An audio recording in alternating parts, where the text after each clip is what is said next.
The Prodcast here at Two Ticks and the Dog Productions on Dave Grohl Alley. We're actually not on Dave Grohl Alley. We're above Dave Grohl Alley in downtown Warren. I am your host today, Jim Fogarty. Joining me back from a brief absence is Brandon Giovanni of MDI Studios. So glad he's back with us today. Today, our show, before we get into it, I always say we got a killer show for you today. We actually have a killer show. He's not a killer, but if you got on the mat with him or in the ring or you picked a street fight with this dude, not only is he 6'2", about 230 pounds, he is also a first-degree black belt under Pedro Sauer in Gracie Jiu-Jitsu. This dude is a savage. And I mean that with like the most respect and the most love. He is my coach. He has trained me in Gracie Jiu-Jitsu for the last 4+ years. And I've, because of him, got to train with some of the Gracies and obviously Pedro Sauer. And if you don't know who Pedro Sauer is, real quick, like check this dude out. Google Pedro Sauer versus Lance Batchelor, Mr. Utah. And you can kind of see what Gracie Jiu-Jitsu is all about. And you're going to hear from our next guest shortly after we get through our sponsorship. And because we're talking about Gracie Jiu-Jitsu and kind of that's the physical side of training, of course we're going to talk about biohacktomorrow.com. What's on biohacktomorrow.com? Does anybody know? If you're listening, I'm going to tell you. And I'm just going to talk about one particular product. There's other products there if you go to that site. But the one particular product that gives you energy, improves your mental endurance and acuity, improves your concentration and mental retention, increases your physical and mental energy both, and gives you a positive mood. That's better if you're like, I always call it like, people go, how does it make you feel? I said, I'll tell you, here's what it doesn't make you feel. You drink those sugary energy drinks pumped full of taurine and caffeine and things of that nature. And I like caffeine, so I'm not knocking it. But you drink that kind of stuff, and what happens is you crash afterwards. Here's what happens after you drink Axio, which you can get at biohacktomorrow.com. It reduces your mental fatigue and brain fog, and it's kind of like dialing in. It's like if you could click the switch a couple notches into more focus and more energy with no crash. It's loaded with L-theanine. I mean, you can go on to biohacktomorrow.com.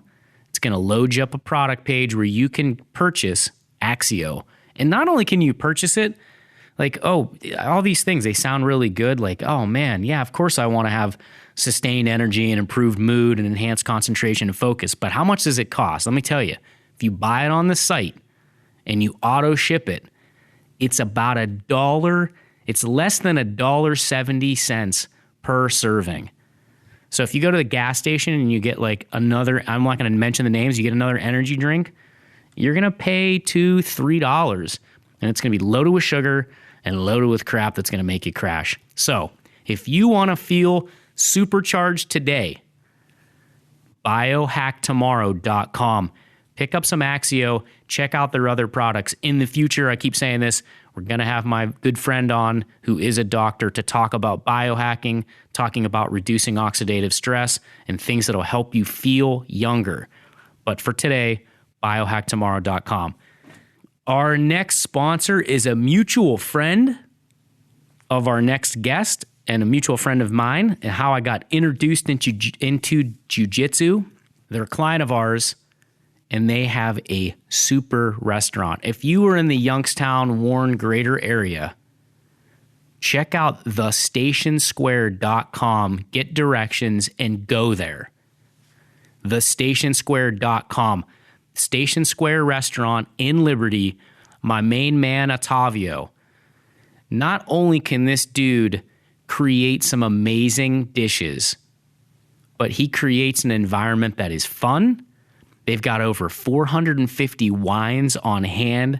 They've won umpteen wine spectator awards.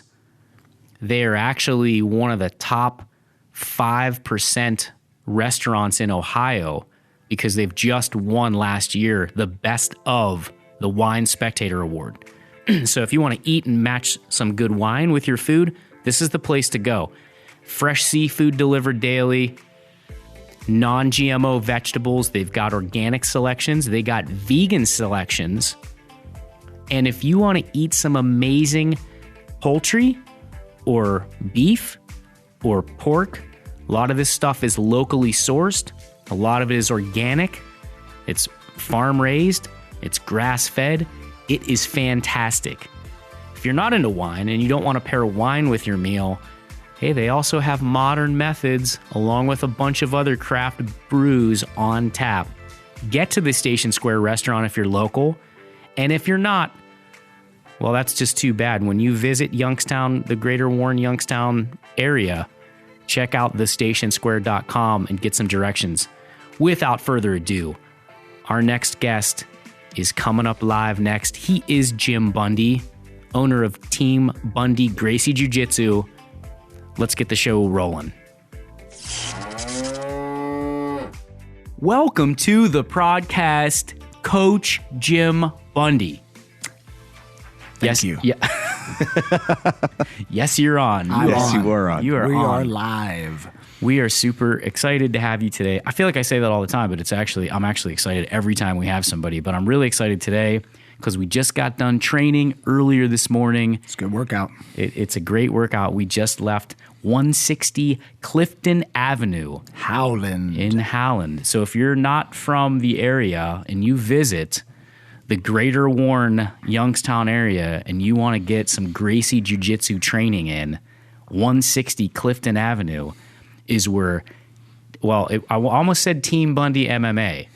That's old school. Old school. Old school. Now it is Jiu-Jitsu. Team Bundy Gracie Jiu-Jitsu. Team Bundy Gracie Jiu-Jitsu. And we're going to talk about all the differences between Jiu-Jitsu and BJJ and Gracie Jiu-Jitsu and other forms of martial arts. But first, we want to know a little bit about you and how you got started in martial arts. Sure. Now, our listeners cannot hear. They can hear. I hope you can hear. Our listeners cannot see.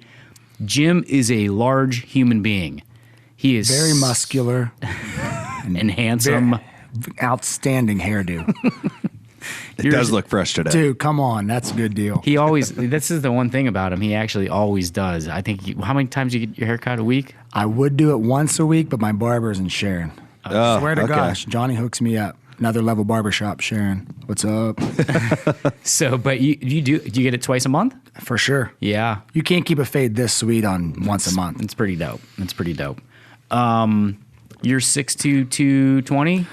I've been lifting the weights. I'm about 230 right now. Oh, well, that's probably why my rib was injured. Just laid on you. How did you get involved in martial arts? You were the same age? Yeah. And you've been doing this since 1987.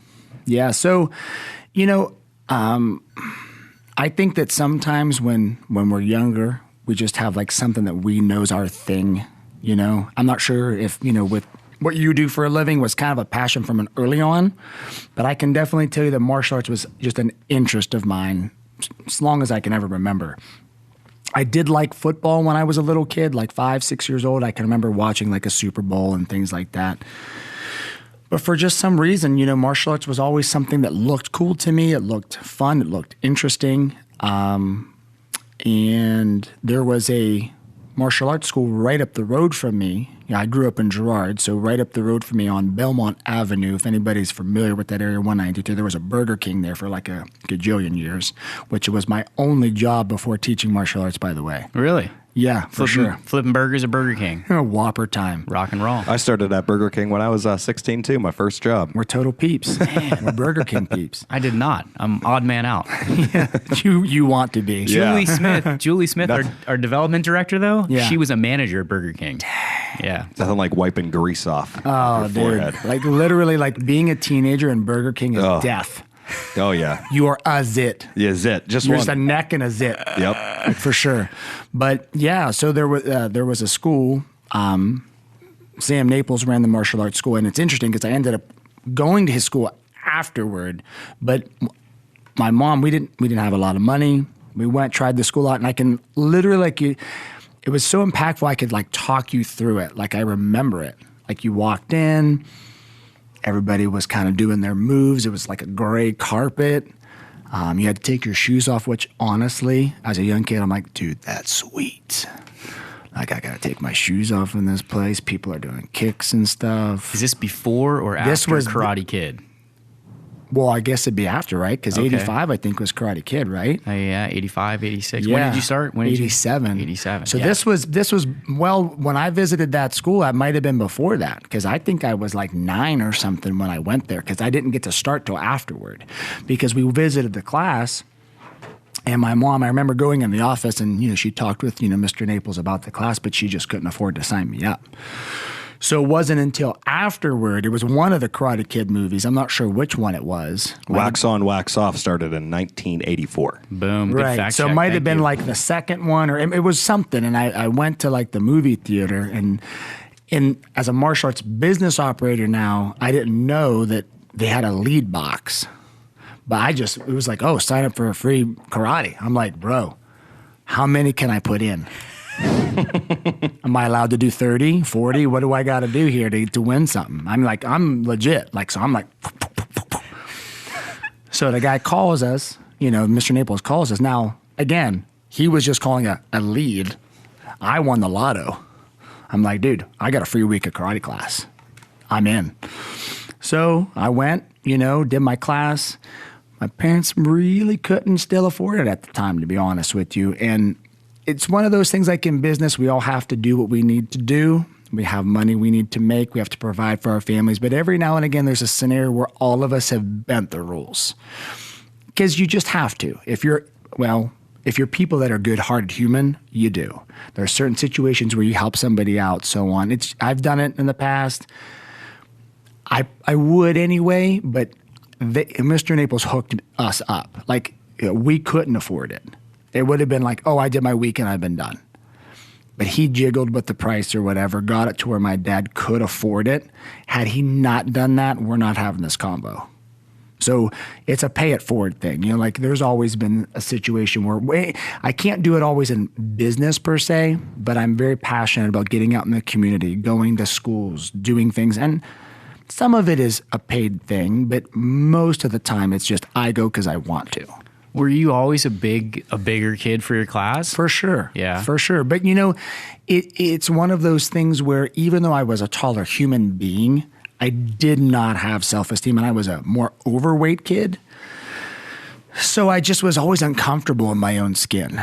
So even though I was doing Taekwondo as a young guy, and obviously now everyone's like, oh, Jiu-Jitsu and blah, blah, blah, blah, blah, right? Like back then, nobody knew anything about anything. And Jiu-Jitsu wasn't even like on the lips of anybody. I mean, this is far beyond the UFC and all that stuff. This is like the mid 80s. So the style you did was like it. Like you're like, man, I can kick butt. It didn't matter whatever the name of the style was. Right. And when you were at your school, you were kind of brainwashed into thinking that was what it was. Well, what if the guy does this? Oh, we'll do this. Or what if the guy does? Oh. It was like you were unstoppable if you knew that style. You didn't question it. I mean, what were we going to do? Go on YouTube in 1986? You know what I mean? Right. Like the only thing you knew about other martial arts was Black Belt magazine that you got at a bookstore. Yep. And there was a bookstore in Girard across from St. Rose. The building, I think, is still there. I think there's a bank like in the parking lot or something. My parents banked there. But that was it. It was like you flipped through Black Belt magazine or whatever. There was like Kung Fu Illustrated, and you're like, whoa. And it was always like, learn crazy ninja moves that will kill people at a finger touch. And that when you're 10, you're like, yeah, I want that move, Why do you think that? Why do you? Because I very similar experience, not with not with Taekwondo or go. I mean, I sat in a couple classes, but why do you think that at that age we feel like we need that? I was the same way. I wanted that. That's the death touch. Yeah. I want to be like. What do you think, man? I think it's the superhero syndrome. Yeah. You know what I mean? Like when as a kid, it's why I can relate to so many ages and stages of students that come to my school, because I started at such a young age. Like I wanted to start at 9, but didn't get to start till about 11. but I was fascinated with it. And so it's like for younger kids, it's like the cool thing. Like your son does class and he gets the quote unquote practicality of it, but only on the periphery. Like he just thinks it's cool. He does. Yeah, he does. And that's because he likes Spider-Man. Yeah. Spider-Man's cool. Spider-Man's got superheroes. I'm doing like superhero stuff. That's the death touch, man. Yeah. Like I'm freaking Superman. He wants to be a ninja. Right. Yep. And in the 80s, we all wanted to be ninjas. 100%. I mean, Kung Fu theater. Right. USA. So, for sure. So it's like, learning these moves was like a superpower. So when kids get a little older, that's when it starts to creep in that, no, man, like that kid can beat me up. Right. Did anyone ever? So you're 11, and that's Yeah. kind of like the age where your body's starting to change a little bit Yeah, for afterwards, sure. and people want to test you a little bit. Yeah. Did you ever have that? Did people know? Oh, Well, this Bundy does this, karate Yeah, stuff. and I think that back then, especially for me, it was like everybody did a sport and nobody did martial arts. So like at my school, I was the karate kid. You know what I mean? Like, oh, that's Jim. He does karate. Were they intimidated by it? It was me, bro. No, not at all. And I tell people all the time as a reminder, like when they start martial arts, like you guys see me, right? Normally, and I'll ask new students, right? Like if you had to guess, like if you gauged 1% confident person, man, this guy's off the whatever the Richter scale or whatever you say. Where's this guy confident? 1 out of 10. Oh, I think you're a 10. I think you're a 12. Yeah, dude, I started this in 87. I've been building me for that long. If you would have met me at 11 or 12, that ain't me. Were you quiet? Were you a quiet kid? No, I've always been open and, like the funny kind of outgoing personality. Yeah. But I was self-conscious of my body, self-conscious of what people thought about me, Right. what they were going to do to me. Like I started to see a fear become like a prevalent mindset of mine. Like, ooh, what if that happens? What, like a fearful mindset, yeah. And so when you get older, you start to see fights are for real. You're like, people are bigger. And I had a situation, nobody tested me at school really. You know what I mean? Like, I don't know, it just wasn't kind of like that. My school really wasn't like that. I was pretty open, kind of funny type of open personality. I certainly wasn't a popular kind of kid, but I didn't have a hard time talking with people or being friendly with people. But there's a situation that happened to me, and it started after I did martial arts. After I'd already began, that sticks with me like glue. But I'm glad it happened because it set a precedence for how I chose to want to train moving forward. And here's the situation. Like, I grew up in Girard, and the neighborhood's Parkwood. Not a very high income neighborhood, like a lot of slab houses, because it's right down the road from the mills. Yeah. Right, there's Youngstown, Parkwood. Yep. So anyway, there's a corner store, right? Lamacous's, if anybody knows that area, and you might know it just because of crime, because Charlie Lamacous, who owned the grocery store, got shot and killed in his grocery store. So anyway, point being is my mom did like the crosswalk, because we had our local school. Toddwood School was right down the road, right up the street from like a block up from the grocery store, right? So she did the crosswalk for the kids walking to school. So I don't know, I guess I'm in 9th grade or what, I don't know, 8th grade, something like that. And we were going to go, oh, this just hit me. I forgot that I know this. This is the prodcast. You've prodded me. Listen, this is hysterical. I was going to buy, this will date wherever this was. Because I was going to go to Kmart's that was right up the road to get the Vanilla Ice single cassette. Ding, ding, ding, chicka, ding, ding. For sure. Ding, ding, ding, ding. Like that's what we were going to do when my mom was done with the crosswalk. I was going to get the cassette tape of that. So You're like 13 at this time, 14 Had to maybe? be. Yeah, Had to right. be somewhere in that, Yeah. So Did you have the haircut? The Vanilla Ice fade? no, Thank bro. God. No, I might have had the pants though. We all had the pants. my bro. my skids that were pegged. We all had the pants. Everyone was doing that MC Hammer Oh, dance. dude. Yeah, right. Yeah.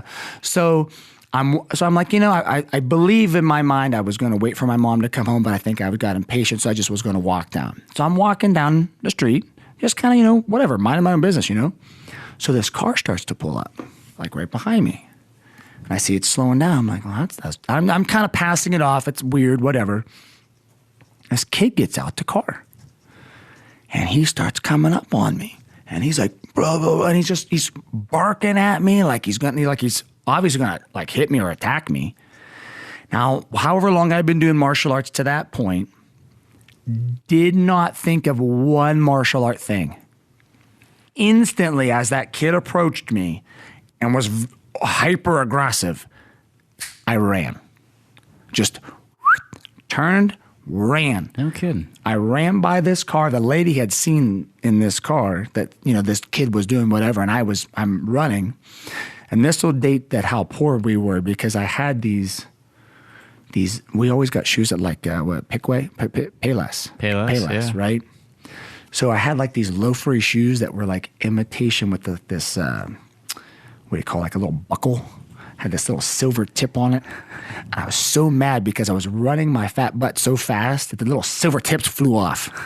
I was very upset by this. Ruined my whole style. And I run by and say, she's like, do you want me to call the cops? And I'm like, and I just ran. I didn't even talk to her. My mom's at the crosswalk. I run in Lamb McCooz's. The kids drive by, flipping me off. Blah, blah, blah, blah. But see, here's what's crazy. So like the thing of it is I think about that. And it's no disrespect to my teacher or the style or any of that stuff. But think about that for a moment. I've been practicing martial arts for however long I've been practicing it. Somebody approaches me to attack me, and all I think about is run. Not, do this or protect myself or get in a stance or assess anything. I just booked. So when I look at that story from a self-defense point of view and I go, well, what went wrong systematically on how I learned and the processes that I did not get down? So that was my reaction, right? If you're going through your martial arts practice and you just go right to fear mode and fly, well, everything you've been doing up to that point was a waste of time, relatively speaking. And so I was already interested, but I had to find ways to go, look, I'm never going to have that happen to me again. Like I was already afraid of stuff before I started martial arts. Now this kid wants to beat me up and I'm going to run for my life. For real, that's going to be my reaction. So that just started a spiral of going, look, I'm going to make sure I learn martial arts as real as possible under tested conditions, and I'm going to beat this fear out of me. Sometimes it's going to be metaphorical, and sometimes it's going to have to be physical. But I'm going to harden myself, my senses, my comprehensions, so that way I'm not letting that happen again. And so that really set the tone for everything I've done moving forward. And you wouldn't know that unless you asked me that. Yeah. Like, you see, well, why you do this and that? Well, that was a turning point for sure. That's a crazy story, man. That's a crazy story. On the flip side of it, I'd tell the 13-year-old in you or whatever, hey, man, you avoided the fight. Agreed. And absolutely. But I didn't avoid it with any training. Right. I avoided it just as a fight or flight. Yeah. I mean, I didn't have to sign up for class to do that. Right. Right? I was just a scared animal just running for its life. So out of that quote-unquote failure, then you got into other training regimens So and things of that? I think it not obviously right away because remember, like in those days, again, you didn't know about other arts, right? Like I would go, but it did start the process of me going to make sure I challenged myself via like competitions and things. And it's not that, I'm not a big advocate nowadays of, you need to go do a tournament and this and that and the other. It's not something that I think a lot of people need to do. I feel that at my school, we find ways to challenge each other, let's call it enough, But for me, I needed to take it and go, look, I'm going to go fight, relatively speaking, with these other people, and I want to know what I do. Mm-hmm. Point being is I took that fight and didn't know what to do with it emotionally. Right. Let alone physically. So I needed to be in the fire. I wanted to know when the bullets were flying, what was I going to do? And then you went to these competitions and I started. You did really good, right? I did. I mean, you were winning them. I did, but it was never the goal. And the longer I spiral into this conversation, I never went into any kind of competitions with the thought of going, I'm going to be a competitor.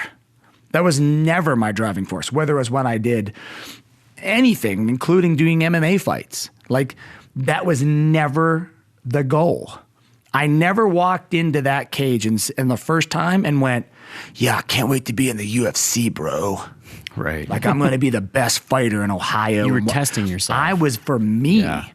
Now, I happened to be pretty good at martial arts, so I had moderate success. Do you know what I mean? Like, I do well at martial arts.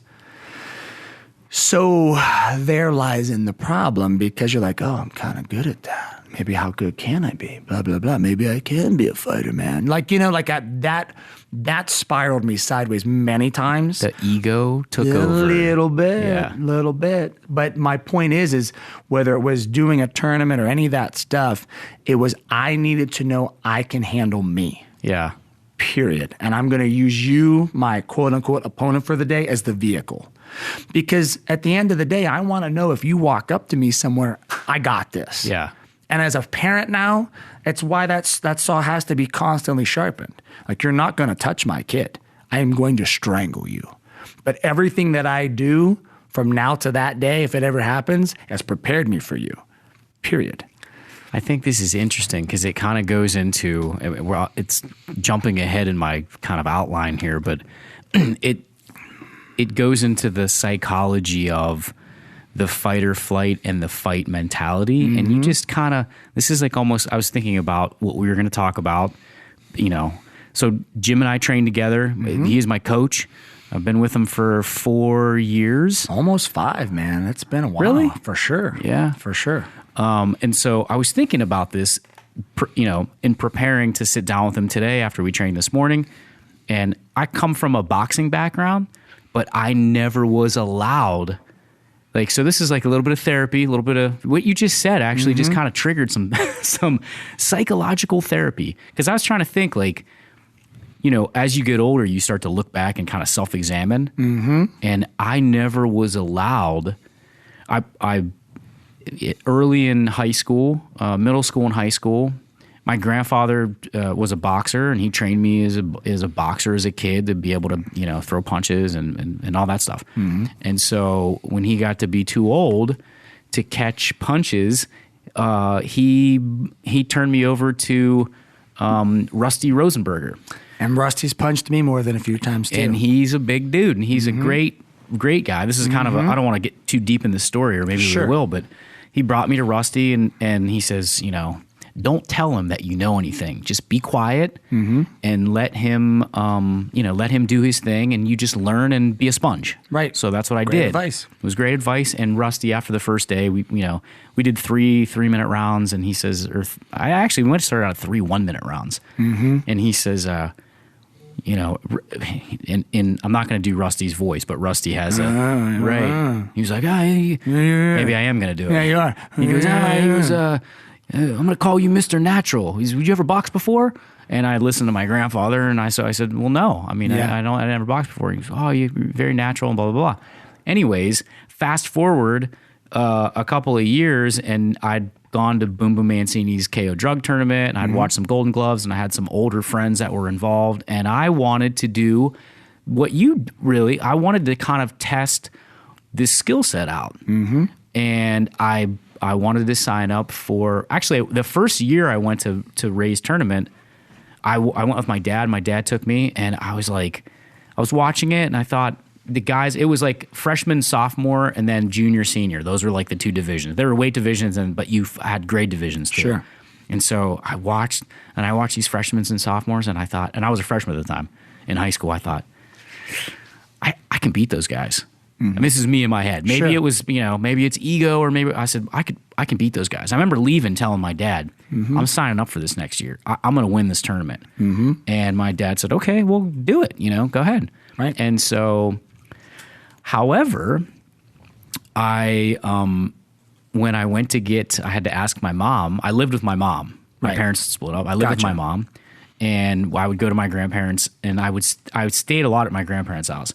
And at dinner one night after school, I brought it up. I brought the release form or whatever, and I said, "Hey, I want to sign up for this, Boom Boom Mancini KO drug tournament." Sure. Because I thought that was a springboard maybe to get into Golden Gloves. Because I had Gotcha. done some stuff Yeah. with Rusty, and there was a couple local fight Get your feet wet. promoters, and they said, "Oh, you should come and train and do this." And I said, "Okay." So, anyways, I was not allowed. My grandmother and my mother were like, "Absolutely not. You're not going to get beat up. You're Yep. not going to take punches." And I was Right. kind of like looking at my grandfather, and he was like, "I'm going to sit this one out." You Yeah. kind of. He still didn't want to get in trouble. Yeah, I think he wanted. So it's funny because unlike you, I never really got to test myself out, and I think I carried some anger, anyways. Not to get too psychoanalytical for myself, for sure. But I We all carried have some that anger. and I Yeah. think that propelled me into not fighting in the ring, but getting into Yeah. fights outside of school or out, whatever. You it got to was. have a release for it Yes. somewhere. And I feel that as adults, especially stylistically speaking, jiu-jitsu is quote unquote the gentle art. You know what I mean? Meaning it's how we teach it, we incorporate striking and different things, not just wrestling around with each other. But I was just having conversation with another one of our private class students. I was talking with Josh this morning after you left. And you and I can relate on this. We've spoken about it. When you do a fighting style that's hyper aggressive and hyper masculine, not that women can't do that, but you get my vibe, Yeah, right? Yep. It's you got to smash people, right? Even when you're about to fight, think how fighters talk. Bro, I'm going to knock you out. Right. Your neck starts tensing, your muscles start going because you're, and indulge me on this weird analogy. Yeah. Right? It's it's a lion's fight. Yeah. And the thing of it is when you learn jujitsu, it gives you a different skill set. Yes. And then you're a boa. Yes. See, and it's and this is where I'm going to get weird on you, so just roll with me on this, okay? Just imagine you're a lion. You could read a lion's mind or a boa constrictor's mind, right? The physicality of those two creatures tend to, that's how they attack their world. That lion, it's a savage, It's I'm going to hunt things, I'm going to grab things, I'm going to chew things, I'm going to eat things, I'm going to dominate them. And the boa, he's like a hippie, man. He's sitting in the weeds. He's like, hey, guys. What's up? Hey, Mr. Wild Boar, you can't see me, bro. I'm just hanging out. I'm green. The grass is green. Ain't nothing happening here. And he just lets the boar come on over. Hey, you can't see me. I'm going to get a little closer. He can't. Oh, he still don't see me. No, he don't see me. No, wait, I'm sit still. Oh, now he's coming closer. Maybe I'll just wrap him up a little bit. Oh, I got him. I'm taking my time. You can't go nowhere. Where you going to go, boy? I got you wrapped up. And he wraps him up and then gobble, gobble, gobble. But Right. Jiu-jitsu for me, because you can control and restrain and you can deal with violence without aggression. Yeah. I mean, you can be aggressive, but you don't have to crush and smash and break things if you don't need to. And it changes your mindset, man.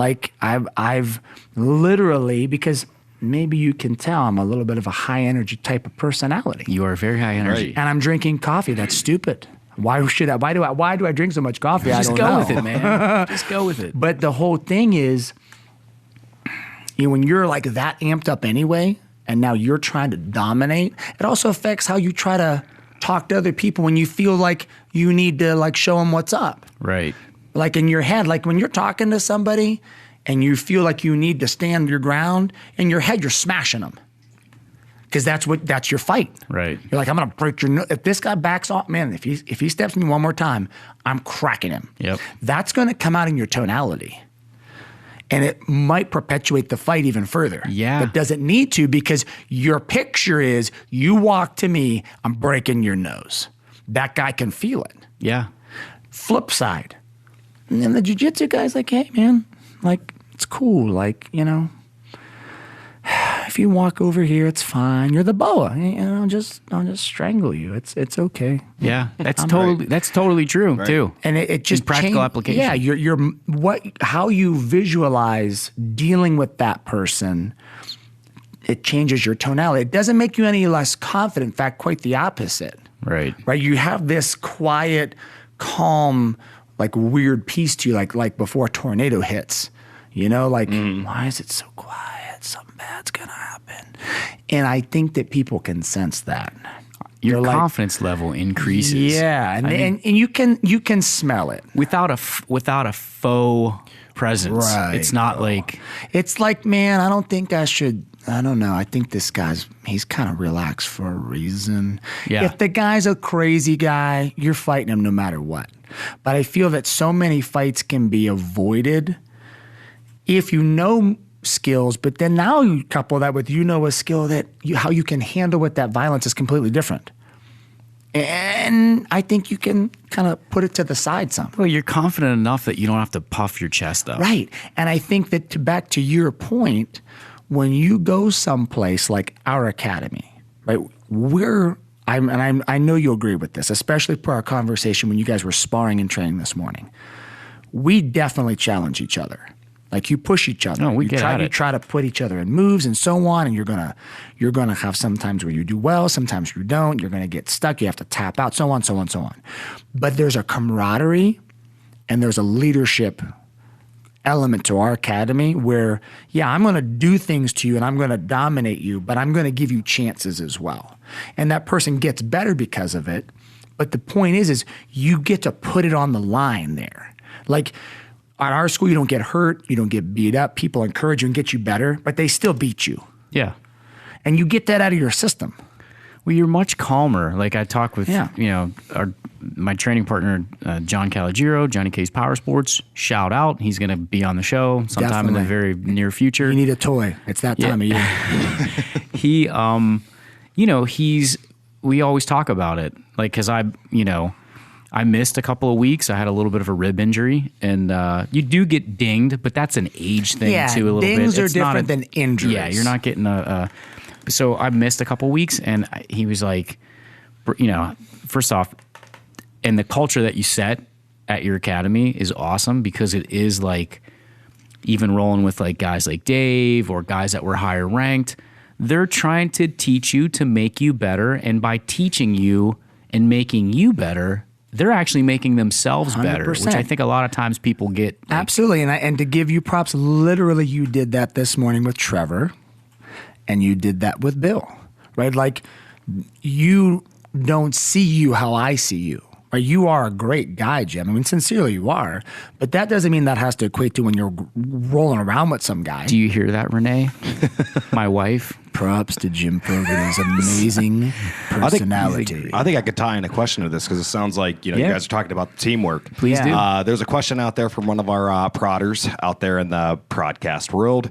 To some people, they want to get in shape, but majority of the time it's from a gym or whatnot. But Sure. But they have that fear of being intimidated by the regulars. Yes. So oftentimes this just steers them away from wanting to even start. 100%. So what do you say to that person about Team Bundy? So here's what I know from teaching martial arts. This is, like I said earlier, this is all I've done. I worked at a Burger King when I was in high school. When I was 18, I started teaching martial arts for Mr. Naples because obviously I ended up joining his classes. And then, I started running my own place, in 1999. Like he had 2 locations. The one lady that was running his school, she wanted to go to her own school. He's stuck between a rock and a hard place, and literally on a handshake at 23, I'm a business owner. Right? Right. So this is all I've done. I can tell you, in all of the things I've done, there's 2 reasons why an adult is not going to do martial arts. One, they don't think that they're in shape enough to do it. Mm-hmm. They're like, all right, I haven't worked out since Nixon was in office. I'm going to have heart palpitations when I go to this place. And the other thing is they don't want to look stupid. Right. That's an intimidating thing, They right? don't want to look dumb. Like I have a very, it's a very important outlook, right? Like I equate my school, which is the culture of our school, anybody who helps at the school, anything, that's my house. Okay. And what I mean by that is, if you're any kind of a kind person with respect, if someone came to your house, what would you do? What would be I've never visited your home. I knock on the door, I walk in, tell me some things you would do. I'd be like, hey man, you want a beverage? You want to sit on the couch? You want to watch some TV? So the first thing you're meet doing... Meet my family, meet my rabbit. The first thing... Sit down, here's my rabbit. They're like, hey, is that the Easter Bundy? Don't pet the left ear, but the right ear's okay. Yeah. The point is you would make me comfortable in your house, and you would go out of your way to make me feel invited. Absolutely. Okay. That's my school. That's awesome. Anybody you talk to, and Jim can attest to That's this, true. he's there all the time. He's there with his son. He's in there in the morning for private classes. But think about our environment. As soon as someone walks in the door, there's a system to it, but it's not a system in like some businessy, gimmicky way. Right. Right? Like, let me explain it like this. Welcome. You're here. Hi, sign up for class. Give me all your money, please. Yeah. You know what I mean? Like, it's kind of like you imagine like your girlfriend or your wife. You know you love them, but you have processes you create to make sure you always show them that you love them. Right. And that's what we do at our school. It's like everybody's welcome and invited, but I have processes to make sure they understand that. So they never not feel welcome or special in the school. 100%. That starts with when you walk in. Have you ever walked in my school, Jim, or seen anybody walk in and not immediately? Yep. Does it matter what I'm doing? Nope.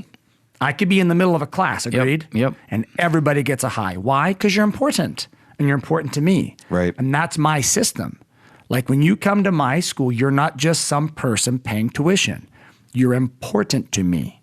You're important to this place. So when you visit my school and you're on your first day, many students, and I'm glad they've given me this feedback, and it's somewhere probably in my review, someone might have said this, like you feel like you're at home as soon as you walk in because I'm going to make you feel that way. You're in my house.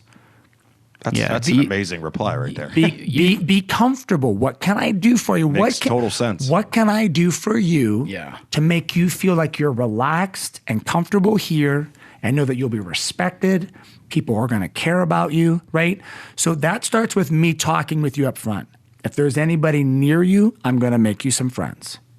So if Sam's walking by, hey, Sam, this is John, he's on his first day, and my students are part of that culture, so they do it. You do it. Right. You did it this morning when Josh came in or when Bill came in. Yeah. I say hi to Bill, and him and John are sparring. They're literally punching each other, carefully, of course, but they're punching each other. And I say, hey, Bill. And they're like, hey, Bill. And he's like, hey, guys, good morning. Like, that's just that's us. So it's like, it starts at the top with me, but everybody else, perpetuates it. So I go out of my way to do anything and everything to make you comfortable. Once you know you're comfortable and you feel respected, you feel safe. That's why a lot of women train with me. I was gonna jump in here because that was one of the things, and I want to talk about later on, like the kind of first day, how it got started. Yeah. How I ended up at your school. But I had been training not for long, and I came again from a boxing background. I boxed at Warren Boxing here. It's no longer there. It's closed, and it's that. This is, in the 80s, there was no Floyd Mayweather. Right. So that type of boxing, that defensive boxing, and he's a brilliant genius Anybody who says otherwise is just a straight up hater. Yeah. I mean, he's not entertaining. It's entertaining now because it's a little bit more intellectual. Sure. But, I was a Mike Tyson, a Vinny Pazienza, a Boom Boom Mancini. Yeah, smashers. And so that was the mentality. I'm gonna take more hits, or I'm gonna give more hits than I can take, but I'm tough. I can take a shot. So I came from this boxing mentality to your school, and had no idea what to expect. And I was training for a couple weeks. And at one point I was, you change afterwards. I change and I go home and get a shower and then come to work. This. And I think it was just you, me, just a couple of Tavio us. and John. And I didn't have my shirt on. And I walked out and I think I left my shirt in my bag or whatever. And I was in the changing room. I came out with my shirt on and Jim said, "Hey, will you just put your shirt on?" And I thought, "Oh, okay. No problem."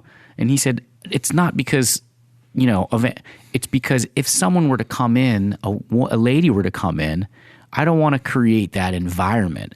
And so I think what's awesome about your school is we don't curse there. No. It's very respectful in terms, Yes. you bow, we're in the gi or even in your non-gi. And then when you're done, you go and you change if you want to, or you leave. But that culture is so great that my aunt, who's in her 50s, and my cousin, and they're both tiny because we're like tiny little Italians.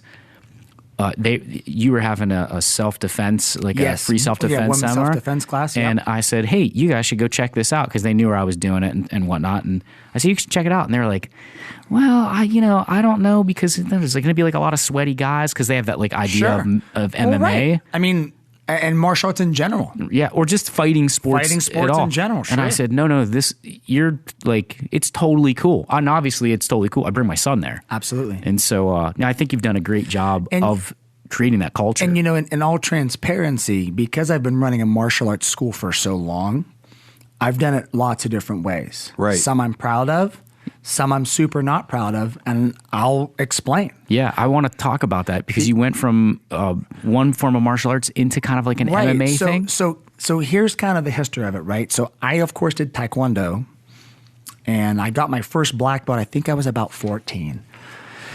And obviously, I'd mentioned that I like challenging myself and all of that. And when the UFC came out, I was in high school. I think I was a senior. What's that, like 93 or 94? Yep. So I was like junior, senior, whatever it was.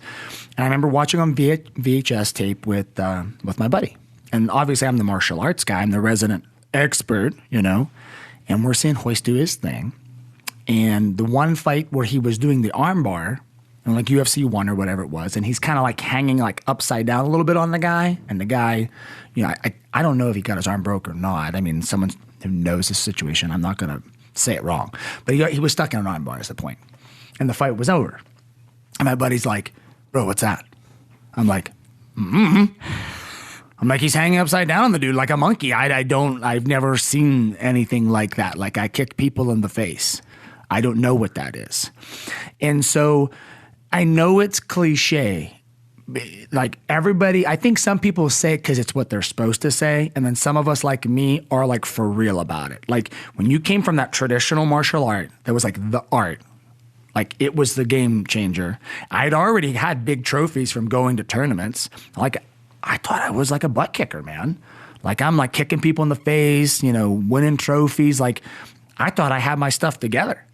Then you start watching all this other stuff and you're like, bro, like, I don't know. Like, I think I need to kind of figure some of that stuff out. So some people say like, "Oh, why did you start training in jiu-jitsu martial arts?" Well, the UFC came. It's like almost like like lip service now. But for me, that's legit.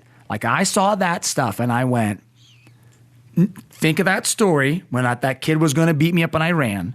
And I'm like, I'm training to make sure I don't get beat up.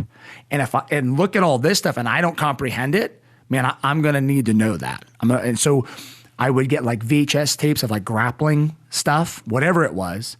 And then I would get whoever was an adult from my adult classes at the karate school, and we would just like roll around with each other and just screw around with it. That was like my first start. And here's where I find it interesting. So then I was doing class or something. I was there in the morning one day, and this little short guy comes in my class, and he's got like tattoos all over his face. And I'm like, whoa, dude, this guy looks like pretty scary. He's like, "Hey, my name's," and his name was James. He's like, "Hey, my name's James, and I do this and this, and I'm in the area, and I was looking for someone to work out with." And I'm like, he's like, "I do grappling." I'm like, "Oh, he does grappling."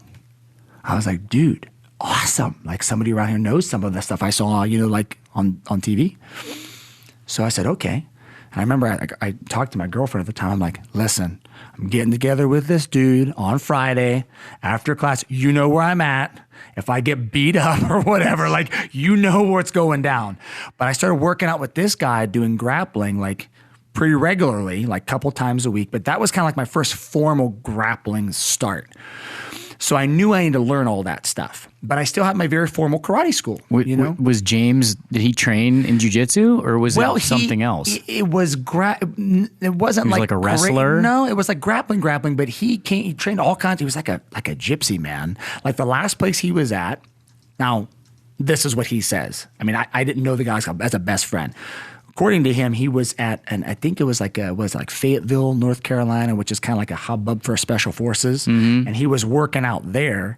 And he said that he was working in with a bunch of military guys, and he was the only civilian in the class. And he said they just literally beat each other to death. And you're like, oh, well, that kind of makes sense. Just don't do that to me, please. But that was kind of like his story. So he knew how to grapple, but not like how I know grappling's supposed to be done now. But at that point, when you don't know nothing, you're like, dude, you're amazing. You know what I mean? So I was teaching Taekwondo when I took the school over for, Mr. Naples. For a year, I kept it kind of like a Taekwondo school. But I was playing around with all this other stuff. And I'm like, I'm going to have to teach some kind of hybrid version of this stuff. Like, I'm going to learn it, and then I'm going to make sure other people do. I'll be like the conduit. I'll practice, I'll learn, I'll kind of pull this stuff together, and then I'll kind of create my own little thing, and I'll just shoot it to people the best that I can. And that was my start of, quote unquote, teaching MMA. Like, my old school name was Freestyle Karate. That was my name. There's still a school that has that now, but that was mine. So that was my thought. It's just I'm going to blend it all together. But I still had a very super professional martial arts school. I was going to plenty of training, whether it was business training or different martial arts schools that were super successful, that really knew how to run professional academies with great curriculums, treated their students, like it was amazing, right? So I'm taking notes, I'm traveling, I'm learning. So I had a very professional school. And as I got into my later 20s, as jiu-jitsu started to come around the area, and a lot of the guys that I worked out with, when I was doing that stuff, they were and are great humans, but they came from a different cloth in terms of culture. I grew up in a martial art where it was yes, sir, no, sir, bow. It was very, very discipline and respect oriented, very Asian style culture. I kept that throughout my school always. But the more I hung out with guys that were like fighter, I kind of equated like being a teenager. Like, I was like, oh, I'm hanging out with the cool guys.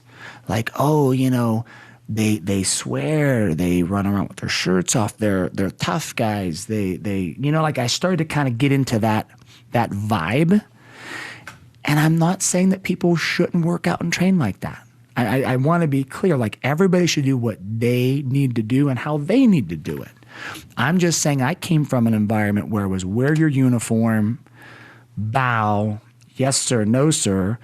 And I started shifting over to this, well, just say the F word whenever you want. Teach saying the F word. If you want to train without shirts, yeah, well, we're going to be fighting in cages. So let's all, it was just like, it was a fight gym. And so that kind of was how Team Bundy MMA was. It was just a fight gym. And there's a lot of good that was in that time, and I worked with a lot of great people at that time. But as I got a little older, and my kids, like, I started to have like the whole kid thing going on, and I started to really get a strong influence from Pedro Sauer, who runs our association, and like seeing kind of how he was and how he kind of portrayed things. And I started seeing jiu-jitsu could be a well-rounded martial art. When I first started practicing jiu-jitsu, it was just to be able to fight off my back. I'm a stand-up fighter. What happens if I fall down? Right. That was the sole purpose I really wanted to learn it. I had no idea that there was self-defenses and weapon defenses and the totality that it really is. I just thought it was ground fighting. So when I started to get the quote-unquote better influences, as far as, what jujitsu really is, I was like, oh, wait a minute. So what you're telling me is jujitsu is what I was trying to do in my early 20s. It's like combining everything. Oh, I can do that. I can do punches and grappling and throwing and self-defense and stick it all together. And I came full circle. I started doing all those other things to learn the skill sets, but the culture shifted. So what I did was I said, you know what? I'm going to keep all the real fighting aspect, but we're going to come back and we're going to bring that other culture back. We're going to go and say, do the yes sir, no sir. And this is after you were cage fighting, because you fought, you had cage fights and stuff like that. Absolutely. Right? So it was like, I want to keep all the realness, right? But I want people to get from martial arts what I know they should be, which is the focus, the discipline, the game-changing attitudinal skills, whether you're a kid or an adult. And I just kept chipping at it and chipping at it and chipping at it until we are where we are now, where now you have what you experience, which is a place you can take your 5-year-old and a place your wife can come and a place you can train and a place a guy who's 50 or 60 can train and a guy who's 27 can train, and you're really learning super effective martial arts in a safe, in a real way, but safe. It's professional. You're working not just the physical side, but the mental side. And that's really, but it took all of those spirals up and down. But now I'm very, very, very happy with where I'm at. Well, you should be. I thought it was, I'll digress slightly because I was talking about Ottavio Musumeci, owner of Station Square Restaurant, who's Italian. Great lasagna. You were there last night. I was just there last night. I had myself a charred ribeye. He was like texting my me. brother-in-law What's good here? loves the steak there. Loves it. Yeah. So Ottavio is like a big smack talker. And at the time... You think? He, at the time, was... he had started training with Jim, and he knew that he knew a little bit that I boxed or something. I don't even remember how it came up, but he said, oh, you like to, you box or whatever, you're into fighting. And he said, you want to come try some jujitsu out? I do this jujitsu, these private classes. And I was like, and so my background, I had gone to a couple, and this is no knock on Taekwondo or Kempo or karate or any of that stuff. But I had gone and I had sat in a couple classes as a young kid because I was obviously like, I want to be a ninja. I love this, ninja stuff. But I was into boxing. I watched boxing all the time with my grandfather. I boxed, and so that was my thing. I did too. Even though I did Taekwondo, I loved boxing in the 80s. And I always felt like, erroneously, and I had been in a couple of, altercations, let's call them altercations. I'm not a large human being, but I always was able to kind of handle myself. I could throw punches moving backwards, and I had a certain skill set. Not a pro or by any sense of the matter, but I always felt like, I can handle myself. And people would go, and we'd have this conversation because I had some friends who were wrestlers. I had some friends who were in martial arts. I had a friend who was a wrestler and in martial arts, and I used to spar with him. Mm-hmm. And we'd have this conversation, kind of similar when UFC came out. What's the best fighting art? Oh, is it? And I would say, and they'd say, oh, well, if a guy shoots on you and takes you down, and I would say, I'd never get taken down. And that's what we all said. Right. All of us strikers. They'd be like, well, what if someone attacks you? Well, you do wah, wah, wah, wah, wah. Yeah, right. And so that was the thing. It was like, oh, man. That was the solution. I had gone to these classes, and I had seen a couple guys who had done Taekwondo or karate or whatever it was in the street get in fights. Sure. And they got whipped because it was all these like set moves and stuff. Right. It's the process of how they learn the techniques. Right. Yeah. And so, here's Ottavio. We're talking one day or night. I don't even remember. Oh, I think it was a daytime because you walked in that same day. Mm-hmm. And he was going, oh, you should come and do this jujitsu. And I only knew jujitsu as like the Gracie Jiu-Jitsu, and they did all these like joint locks and stuff like that, and they rolled around on the ground, and I thought... I think that's a lot of people's perception, to be honest. Right. And I said, oh man, I don't know if I'm really into it. It's like a lot of wrestling or whatever, and I think at the time I was like 37. I had quit playing, so I played soccer for a long, long time, 30 years. I had reconstructive knee surgery. I actually went back to boxing which was a stupid thing to do at 35. But I went back and Getting punched in the face repetitively not is cool, never man. cool. Yeah, not cool, especially at that age. Right. You can recover from it when you're in your 20s and teens a little bit. When you get in that age, it's a different scenario. So, anyways, he was talking and he said, "Oh, what do you?" And this is Ottavio. He'd go, "Oh, you pussy boy." Because you don't. That's a pretty good Ottavio. Because you don't want to get hit. I go, "What do you mean hit?" I said, "Well, I don't understand what you're talking about." He goes, "Well, we put gloves on and we strike." And I said, "Well, I thought jiu-jitsu was like whatever it was." And he goes, "No, come and come. It's at 8:00 in the morning." I wasn't a morning person at the time. In high school, I used to get up early and try to run and stuff. But I'm an artist. I stay up late. Right. Comes with the territory. Yeah. And so I said, "I don't know. I want to get up early." But I said, "Do I get to put gloves on and punch you in the face?" I'm in. He says, "If you can." I go, I'm in, bro. I'm going to light this cat up, man.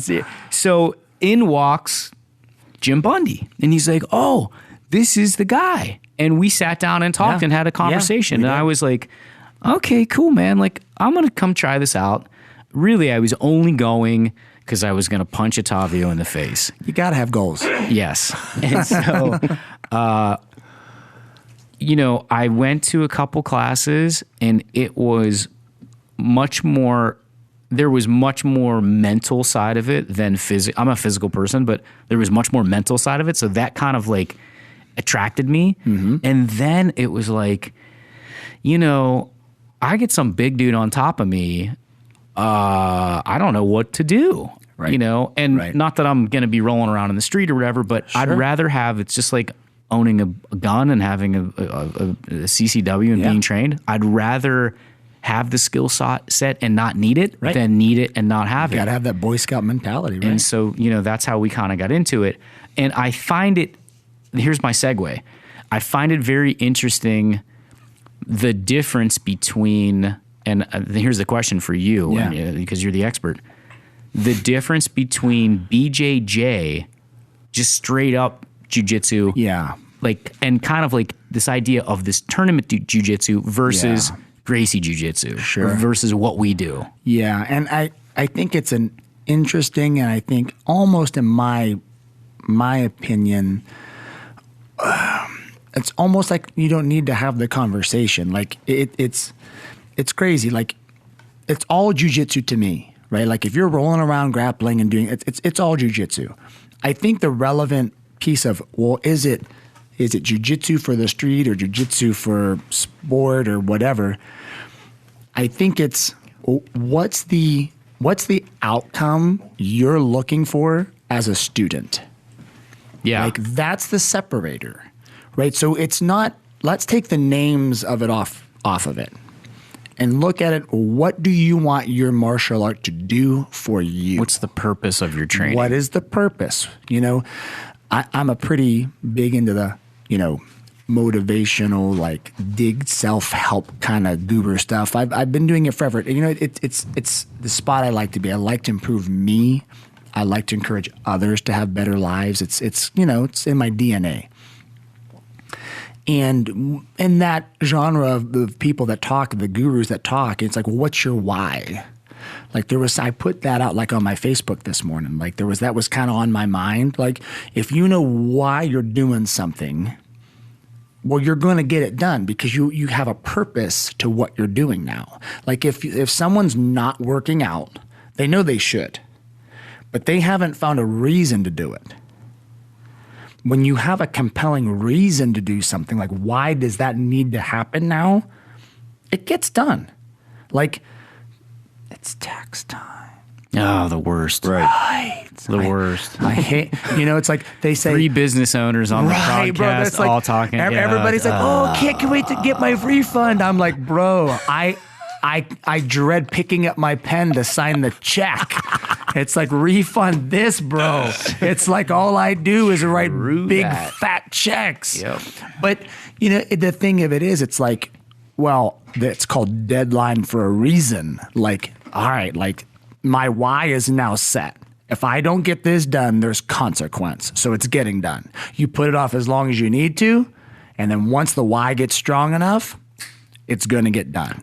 Go Go ahead. What do you find that the common thread is for the why the people come to you? For me, it's always going to be the person who's looking for something better for themselves, right? Like, and I think in part now, whether it's through how I brand our school through social media, the advertising that we do, the students that train, and we've been doing such a self-defense based, quote unquote, self-improvement style culture for quite a while now, that I rarely, I should say, get a call from someone that says, hey, I'd like to fight. Now, I used to get those all the time, but that's how my school was branded. Like, I can think in the past when we were all fighting all the time and I was fighting all the time, people would not come to our gym because they would go, well, you guys fight. You guys are, and everybody, like, at the time, I'm like, yeah, but we're all good dudes. Like, I think that being a nice person and being aggressive with someone when you spar with them can happen at the same time. Yeah. Like, you don't have, it's like, if you're a fight gym, it's not like people come in and you're like, bro, get out of here. Right. Like, you're not a jerk. You could be an amazingly great human to them. But when you get down, y'all get down. Yeah. And so the point is, when you're thinking about what's the why, well, everybody that comes to me, their why is, I want to know I can protect myself and my family. Yep. So there's a certain demographic that comes to me because of that. Now, do we get younger guys and gals that come? Sure. But typically when they call me or we respond to them, however, through, email or whatever, I actually get asked a lot. Or they'll say, I don't want to fight, or I don't want a cage fight. I just want to, and then the rest goes like that. Yeah. So that's our client base. But if there was someone who wanted to fight, I would just recommend them to another place. I'm not going to try to service that person. Right. Because A, I can't. And B, everybody that I do service doesn't want that person there. No Right. offense to them. It's like buying a Ford or a Chevy. They're both cars, but it's a completely different product. Yeah. So that's the thing I think martial arts schools run into sometimes is they want to please everybody, like a lot of businesses do. Well, I don't want to turn down a student. I don't want to turn down this. Or maybe they think the money of it. Well, be amazing at what you are and attract people that like that. Right. Yeah. I think that anytime you get outside that box, and I have done it plenty of times in the past, you can't run a solid business, or at least you can't run a solid martial arts school that way.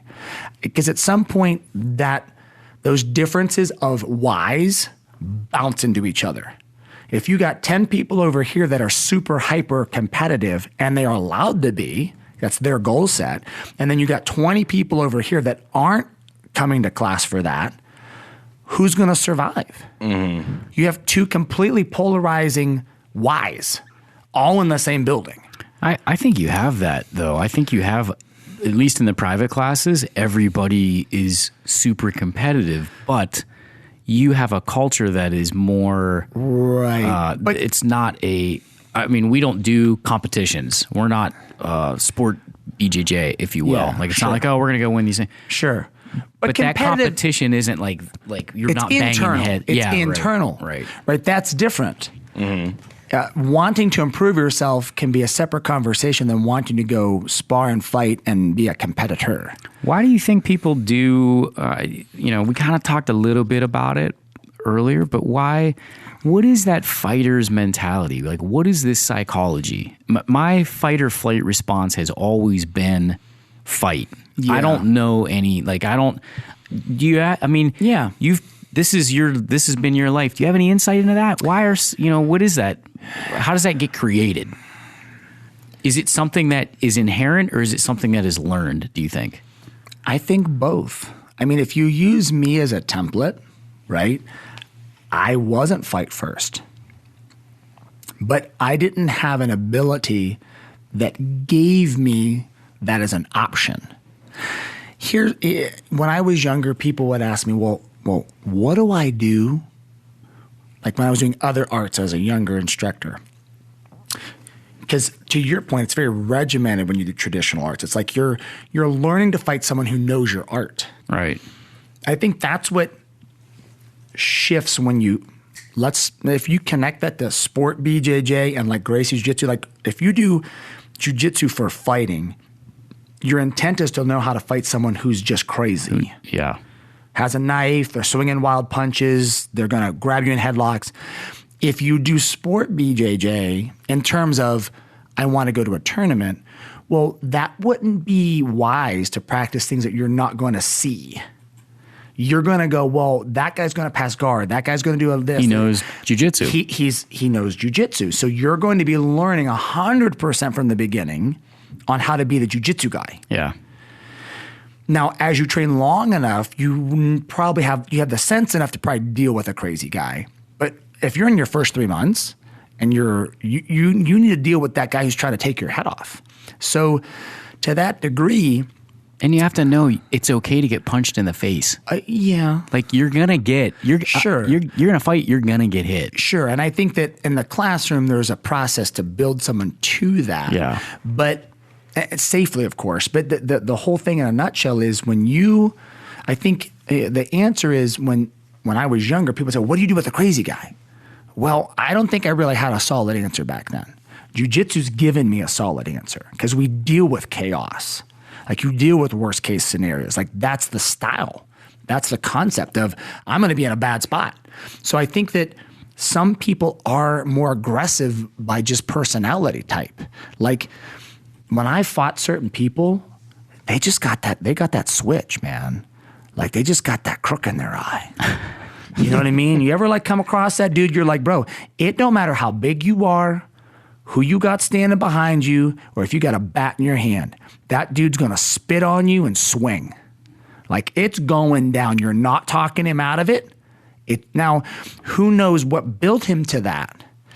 Who knows if his dad was a crazy alcoholic and beat this poor kid? Yeah. But now he's a 20-year-old and he's going to rip everything off you. You look at him sideways, you're going to get swung on. So there's always that guy. But for most people, they've never been flicked in the head, let alone punched in the head. They don't know how to deal with it. Right. And so it's more likely that they're going to respond out of a fear state than a aggressive state, unless you have some kind of training. I mean, I think that's what people hear about, like, oh, I'm going to freeze. Well, you might, but whatever you're going to do from now till then better hopefully get you at not freezing. You know what I mean? Like you got to be in reaction mode. You got to build reactions up. Like it's like brushing your teeth every morning.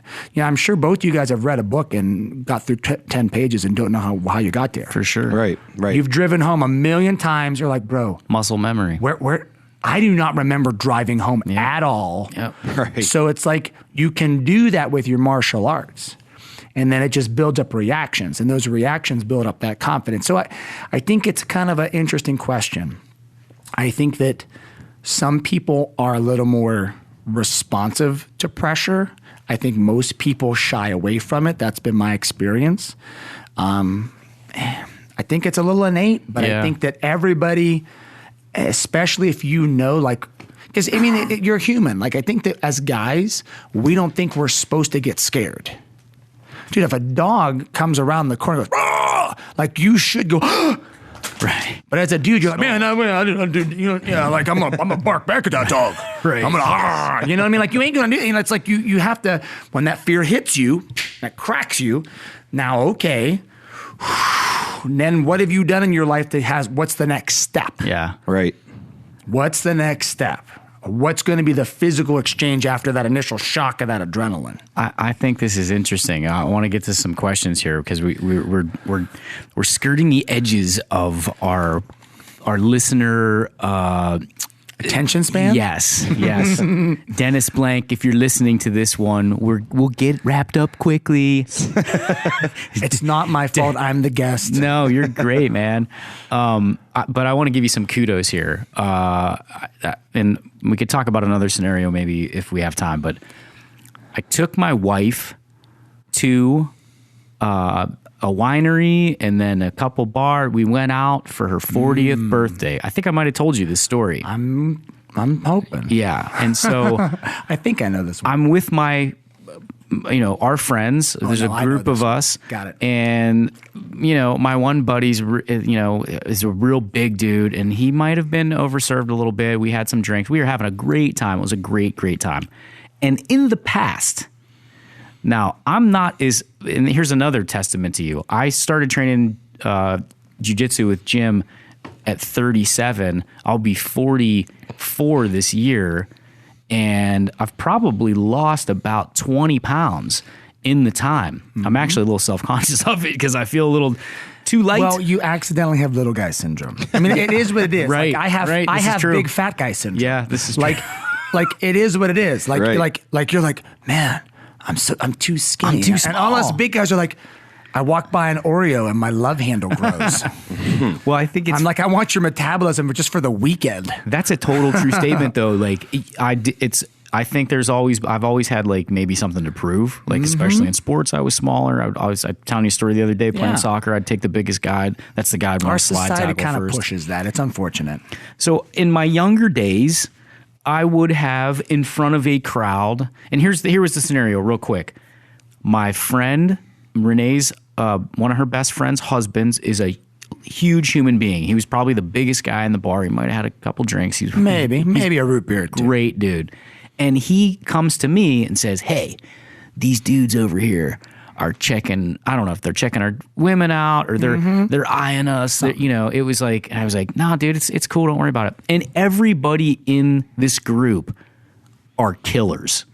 Like, my one buddy's a Muay Thai guy. He was in Thailand fighting. I mean, Your friend you were okay. Yeah, I've never met him, but this you talked to him whole often. crew are assassins. Yeah. And so, Of course, this dude wants to mess with everybody. and the other guy, my friend Mike, ends up, kind of bumping one guy, and these guys are all younger. We're all in our 40s. Sure. These dudes old are like, guys can't handle us, man. And we were we were outnumbered a little bit. And so in the past, now I'm a fight breaker upper until it's go time, and then I'm on. I'm on. And so I'm like, hey, it's cool. My buddies, I'm explaining to these guys. I get in the middle and I say, my buddy's, he's had a couple drinks, man. We're leaving anyways. We're not trying to start any trouble. Right. Because there's 5 of us, I think. There was like 8 or 9 dudes, and they were bigger dudes, and some of them were kind of looking. And so in the past, I think I would have been like, hey, man, knowing the crew that we were with, Sure. you don't want none of this. It would have been more of like, You got to lay down. You know what's up. yeah, we're not trying to fight you, Right. but if we fight you, It's gonna we're be gonna crush time. we're gonna smash you. Yeah. My thing was, bro, it's all cool. Yeah. I'm sorry for my buddy, and he's a great dude. We've had some drinks. Right. We're gonna skate out of here. There was no ego involved, and because of that, I feel like these guys not only sensed that we legit were good dudes and we didn't want to, but also sense like there's a certain like calmness and confidence to Agreed. these cats. Yeah. And I don't think we want to really get in. Right. But it was unspoken. I wasn't like, Right. bro, you don't want to, get with us kind and, of and- shit. And I think that And that's the training. That's Yeah, a 100 testament to you. Well, I appreciate that, and Yeah. a testament to your hard work. I mean, like you gotta. I mean, I train you, but you show up. Well, thanks. Yeah. You know what I mean? Like I show up because it's fun. so true. Yeah. and I have nice hair. Yeah. But I don't show up for your hair. Just so everybody knows. Yeah, let's not get weird. Jiu-jitsu is a very close interpersonal. You got to be it's comfortable intimate. with your space. And you guys can't see, but he did dim the lights here in the studio. Gave some bull just- crap. That's just- mood for the setting. record. That's the mood Yeah. setting. But it's true, and I think that when you have a skill set, that's that we hear about like learn to fight so you don't have to fight, and I think that Yes. there's an energy that comes off of you that's tangible. But that's the animal kingdom. Like example, I use the analogy of a Chihuahua and like a Rottweiler a lot. And what I mean by that is if I walk up to your lawn and there's a little Chihuahua, he knows he's a little Chihuahua. Like he knows. And he's looking at you and you're a big creature. That's his way of saying he's scared.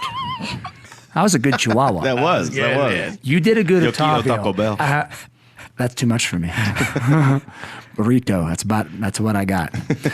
But it's a fear. Like my dog, one of my dogs, both of my dogs are rescue dogs, right? And my bigger dog, she's a lab mix. She's a fearful dog. Barking is not aggression for her. It's fear. Mm-hmm. It's stay away from me. Stay away from me. And that's what the Chihuahua was doing. There's two for you. So it's like, don't come near me. You scare me to death. Now, see, the Rottweiler, he's got a different gig. He's just sitting there and he's looking at you. Mm-hmm. He might snicker. That might be lunch. And he's just looking at you. He's looking at you, looking at you. And you see little hairs come up on the back of his neck. And you can feel him. Right. You're like, if I step 1 foot on this lawn, this dog's ripping me apart. You can sense it off. That's that confidence level. And he don't have to bark at you. No. Mm-hmm. You know his intention. Yep. And I feel that as humans, when you know that dynamic is in play, you can start to read that off of people, and you can start to understand that you exude a certain energy as well. To your point, you subconsciously pushed off an energy that was relaxed, but still prepared. And I think that that's the readiness that you get from training, and like the way we do, where you're like, I'm ready for you if it comes along. I'd prefer it not. Right. But my lack of barking at you does not mean my lack of preparedness for you. So that there's feeling the Rottweiler from you. Mm-hmm. I'm glazing at you. I am ready for you. I would prefer not to have something go, let's just be cool, man. Right. Like, just hear how you said that. That's the let's be cool, but if you're not cool, I will also not be cool. Right. Like, it's cool, man. Like, let's just, it almost like there's a but. Yep. Like in that tone. Yep. And people can pick up on that. It's not too complicated if you think about it. Well, we've got a couple of questions. We're in Is the it mail bonus. time? We're in the Mail bonus time. round a little bit. As quickly as you can. Answer some of these followings. I want to hit these here. We got Josh Proder out there. Coach, how can we train to be better at situational awareness? I've heard a lot of things can be avoided if we are great at that. I feel that, and we talk about this at our school too, I think that the conversation that comes from self-defense teachers, when it's only physicality, good teachers do that. But the cream of the crop, they talk about the philosophy behind the martial art. They talk about preparedness. That's more to that question. Right. And I think that you have to accept that this world is dangerous. Mm-hmm. And I like to call it, not a state of paranoia, but a healthy paranoia. That's my phraseology. Hyper awareness. Right. Yeah. So it's like not, oh man, I got to walk through the parking lot like looking at everybody sideways. Like, oh man, is that guy going to grab me? And like, it's not, it's not, a scared thing. It's an aware thing. Right. It's like if I'm walking to my car, I want to know who's near me. Period. Right. It's just being in a state of noticing things.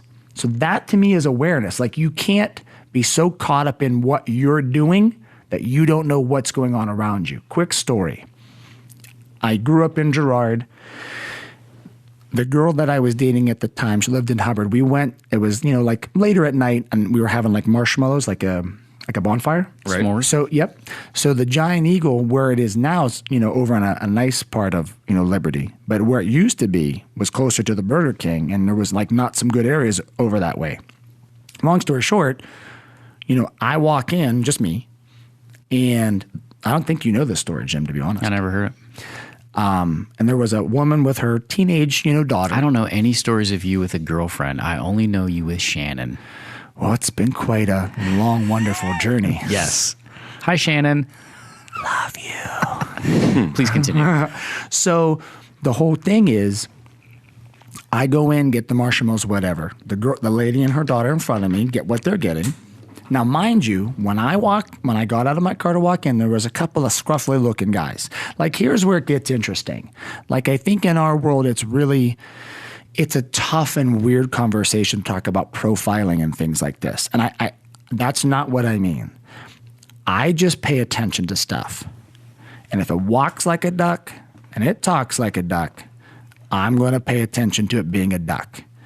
So if you don't want me thinking a certain thing about you, don't present yourself to me in a way where I might think otherwise. Right. And then put that on me. If you look like you're trouble, I'm going to assume you're trouble. In terms of protecting myself, and of course nowadays with my kids, you are guilty until proven innocent. Right. I am not, because if I assume, which is how people end up victims like the lady I'm going to talk about, if I assume people are nice and good and sweet and not going to attack me, then I am caught off guard. I'm going to assume the opposite. I'm going to assume you have something wrong with you. And when you come to me and I find out you're not weird, that's fine. So I'm not going to get caught off guard. And I'm walking, and these guys walk by me, and they're kind of like, they look like they were up to no good. Ruffians. For sure. And I walked by, and I watched them the whole way by. When I walked in front, I'm never going to have somebody behind me. I don't know who's behind me. So I glanced to see if they were coming around to follow me. I walk in the store, mental note. I go in, get my stuff. The girl and her lady and her teenage daughter, they go to her car. I'm walking out. I'm walking to my car. I glance over. The one kid goes like this, shoulder chucks the mom like a hockey player.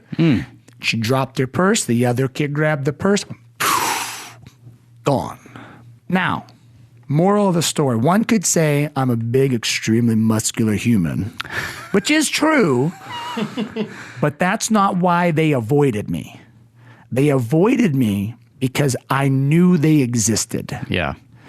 And the one thing that I learned time and time again through working with law enforcement and things like that is bad guys typically don't have a plan B.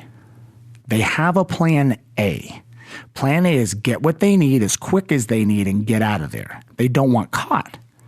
If you do anything to disrupt plan A, why, if given the choice as a criminal of going, oh, I'm going to make a plan B and then rob this guy, or just go get a plan A that's easier, which is the more likely scenario? Well, sure. And you are a larger human being. Agreed. Right. And she was probably weaker. I mean, this is how it goes, right? If you saw her, Or she was walking. She was aware, though. She had no idea. That guy could have been behind her, tapping her on the shoulder. Yep. She wouldn't have known it. Yep. She's talking with her daughter, head down, holding the groceries, holding the purse, da-da-da. So now if you're walking out the mall and you're texting and you don't know the guy's even behind you, by the time you spring around, it's like I could teach you a million moves. The guy's already got a knife through your throat. You didn't even know he was there. Be aware of your surroundings, people. You ready for the next one? Here we go. This is from John. Coach, I hear Jim Fogarty is as soft as ice cream. Is there any hope for him? The real question is what flavor? Yeah, what flavor? What flavor would Jim Fogarty be? I don't know. Probably something that doesn't have nuts. Oh, that's not right. That's not right. Just thought of that real quick. Oh, that was good. Very That's witty. Why you're here. Very witty. Why you're here, man. Go into this next one. What's the answer to that question? Oh, yeah, let's get that. Rocky Road. Boom. Rocky Road. Very nice. Thank you. Thank you. Welcome. John, I'll be seeing you soon. Real quick. So I have a 4-year-old full of energy nephew. Kid loves UFC. We fake wrestle on the floor, him and his grandpa and everything. When is like the best time to get a child into jiu-jitsu? Sure. Our little kids' class is typically 5, but sometimes 4, depending on the kid. Jiu-jitsu as a martial art is a cool thing because, when I said when I was younger, I taught striking arts and different things like that.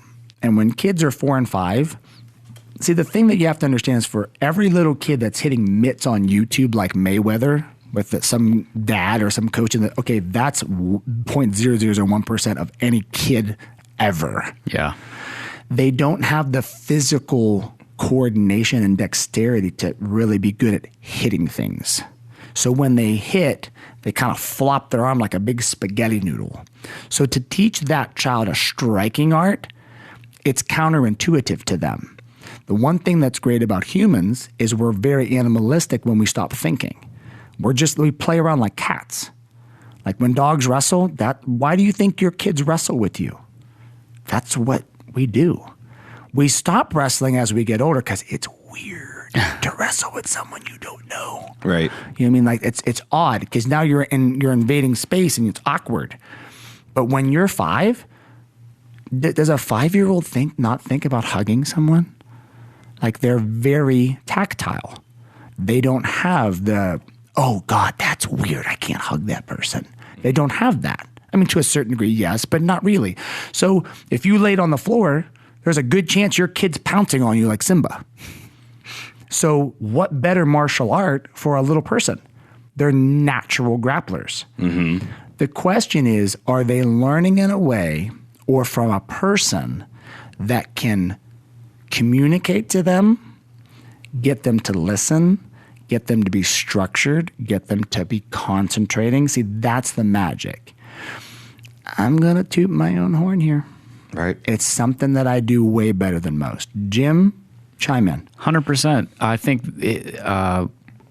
I brought my son. My son was playing flag football, and I wanted him to, because I'm trying to teach him somewhat to, just learn the 2-piece, man. Just learn the jab cross. Yeah. Okay. Because that's 50% of the people out there can't even do that. So I'm teaching. So my grandfather did the same thing with me. So I'm teaching him things, and he knows I'm going every Tuesday and Friday or Monday and Friday, depending on the days, to jiu-jitsu. And he sees me doing this stuff, and of course we're wrestling, and we stop by.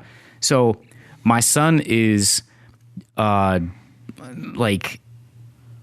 he's very aware. So smart. Yeah, thank you. He's Honest to very. gosh. Yeah, I appreciate it. He's Renee's kid. Yeah, he is. Maybe. He's hyper aware of, and I'm always on him because I'm hyper aware too, like about stranger danger and all this other stuff. And I want him to have this skill set. And anyways, I says, hey, do you want to go? We're gonna leave flag football and let's just stop by and watch a class. And coach had just wrapped up, I think, a kid's class. I'm not even really sure. And he was leaving. You and Quinn. It was the end of the day. It was the end of the day. You and Quinn, his daughter Quinn, they were getting ready to leave. And he goes, oh, hold on a second. He goes, let me do this. And he took my son, and we went in the back. Because there was another, I think Micah was there training some other people, whatever. Yep. And we went in the back. And he says, hey, dude, because it was a very similar question. I think my son might have been 4 or just turned 5 at the time. Yeah, he was little. And so and here's what's cool, I think. Coach Bundy teaches the kids in a way that is fun and accessible to them, where they are learning like games. One drill is called Spider Kid, tackle the giant. I mean, so it's fun for them because they're learning in this way that's there's a novelty to it, but they don't realize is he's kind of Mr. Miyagiing them. Right. And it's wax on, wax off. And then when they get to the next level of class, it's like, Which okay. Jimmy just got promoted to. He's Yeah. so good. And he loves, by the way, Yeah. which he loved the other class too, but now So ready for that next step. Oh, he really loves it. Yeah. And so your interaction with him was amazing because when we left, and he's the kind of kid that's like, yeah, I'm not really into it or whatever. Sure. He was like, that was really cool. And I said, do you want to try that? Do you want to do that? And he was like, yeah. And I said, okay, cool. When flag football's over with, we'll come back. And sure enough, we did. And that's not just relevant to my son. That's relevant to everybody that I've seen you interact with the kids. In fact, Renee just said something to me the other day on Monday because my friend Mauro's son Nunzio also just moved up. And he's in the same boat. He's like, oh, I was talking to Mauro, I love jiu-jitsu. And so Renee was like, man, I tell you what, Coach Bundy is really good with those kids. And you really are. I mean, you've got great rapport with them. And the way you teach them is very intelligent because it makes it like it's a game, like they're playing. They don't even know they're really learning. That's awesome. Sure, and I appreciate that. And I think that there's a reason why certain teachers teach certain grades at school. Right. Right. You can be a great college professor. That doesn't mean you can teach kindergarten. It's got nothing to do with the material you're teaching. It's how do you communicate to that particular group. Right. And I just happen to have a knack to teach all ages. I was going to say, yeah, you teach adults well too. I have a spectrum. Some people are more specialists like a school teacher. But to your point is, well, when's a good age? 4 or 5 is a great age. But Okay. you have to have the right program. And to be honest, you just have to have the right environment and the right kind of teachers, right? To me, this is my opinion. If you're going to pay for a martial arts class, you need the elements that are concentration and focus and discipline and manners.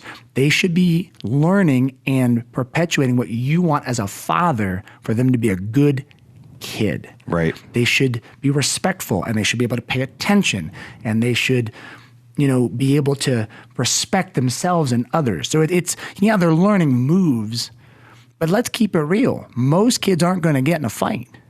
Hopefully, yeah, right. I mean, all going well, right. your child or my kids will never use physical martial arts. Now, them learning physical martial arts changes their perception of themselves. Mm-hmm. Because when you can physically handle yourself, to our points of everything we've talked about today, you stand different, you talk different, your confidence changes.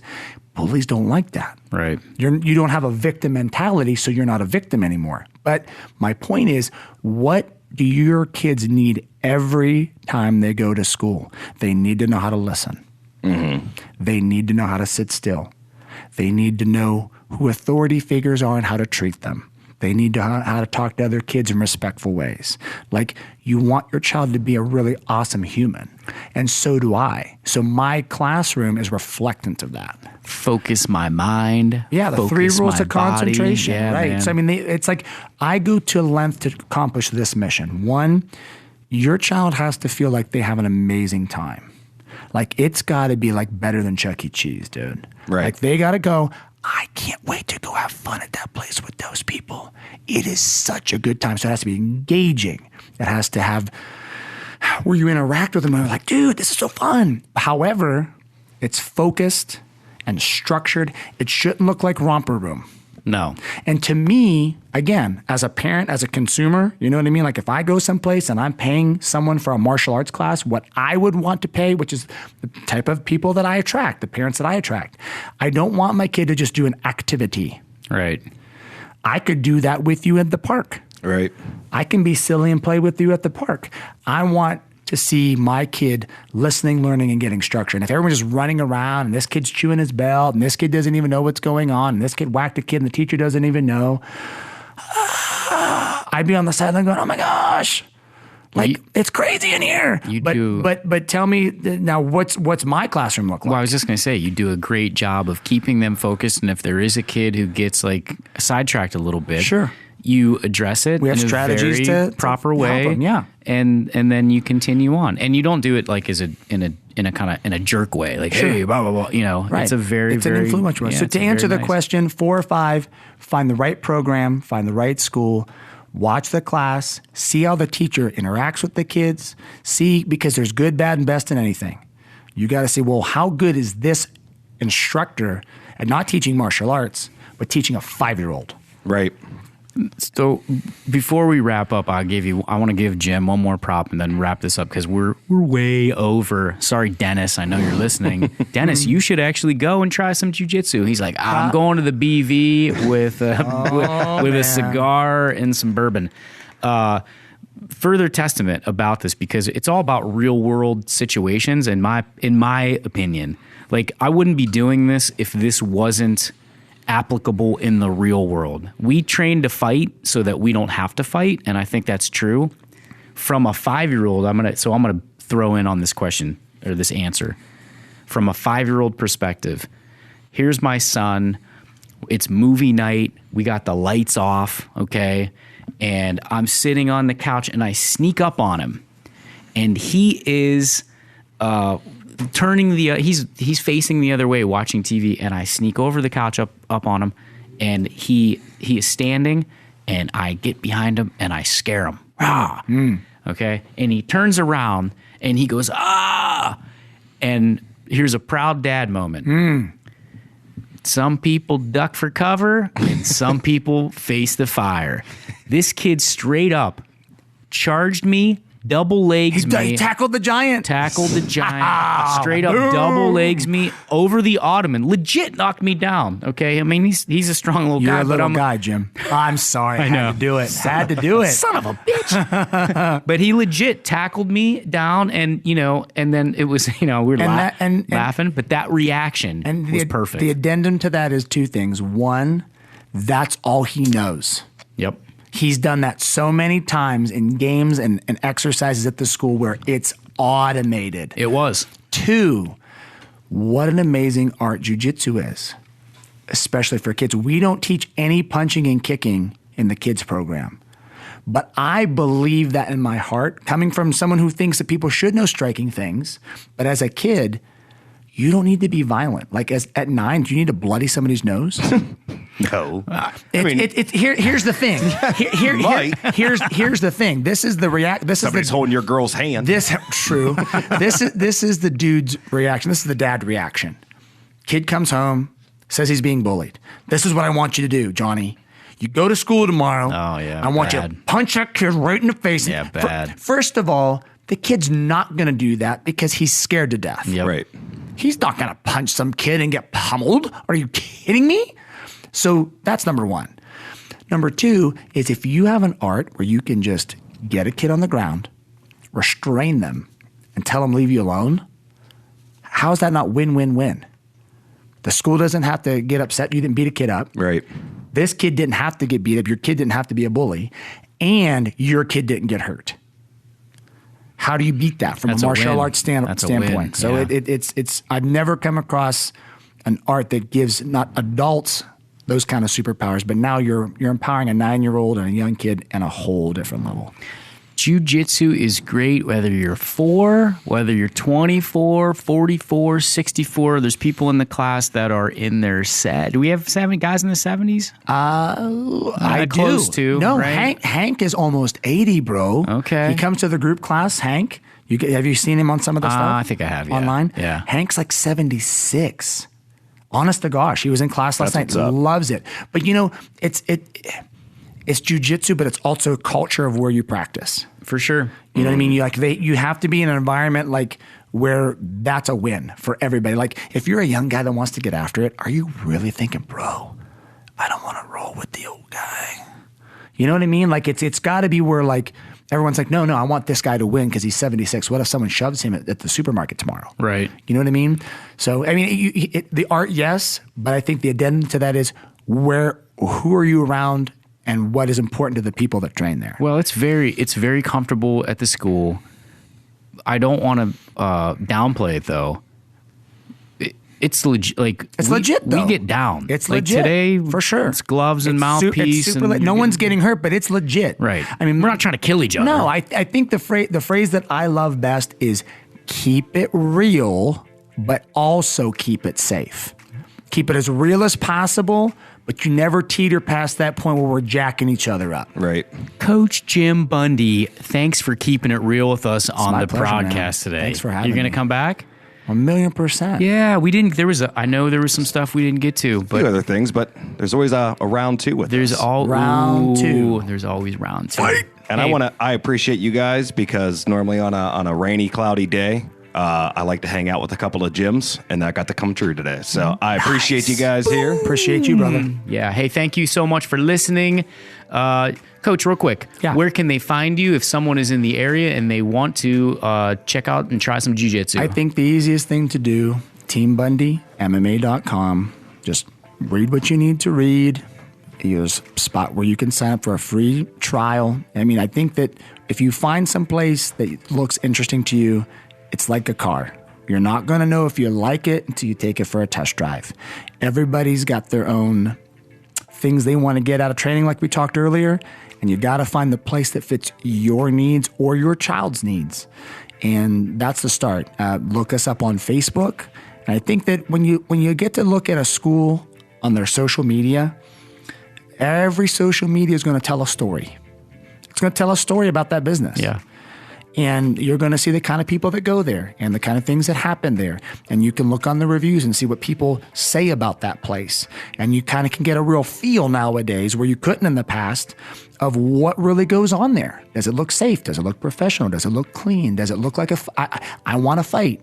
These guys don't look like they're fighting. Oh, this place does. Oh yeah, maybe I'll go check that out. So you can really see what the story is of that school and do some research. And then you got to go check it out. So teambundymma.com is the way to go. All right, guys. Thank you, prodcasters and prodders, for listening. Coach, thanks for coming on today. Pleasure, bro. We'll check you out again soon. Please. And we are out. And that is it for our show today. Thank you, Coach Jim Bundy, for coming on. If anyone is interested in jiu-jitsu in the local area, this is a guy you want to come see. Keeps it real, trains real. We went a little bit longer, so I'm going to keep this exit very short. I want to thank two more of our sponsors before we wrap. Of course, brought to you above Dave Grohl Alley in the Two Ticks and the Dog Production Studios, handling your video production, handling really any type of production for TV, radio, digital display, on-screen cinema advertising. We are your one-stop shop. Let us help you out. If you're a small business, if you're a large business, we can help brand you. We can negotiate the rates and do something that most people aren't able to do in their day-to-day business settings. We're experts in purchasing media and getting you the maximum amount of impressions, the workable reach and frequency that you need to sustain and grow, more importantly, grow your business.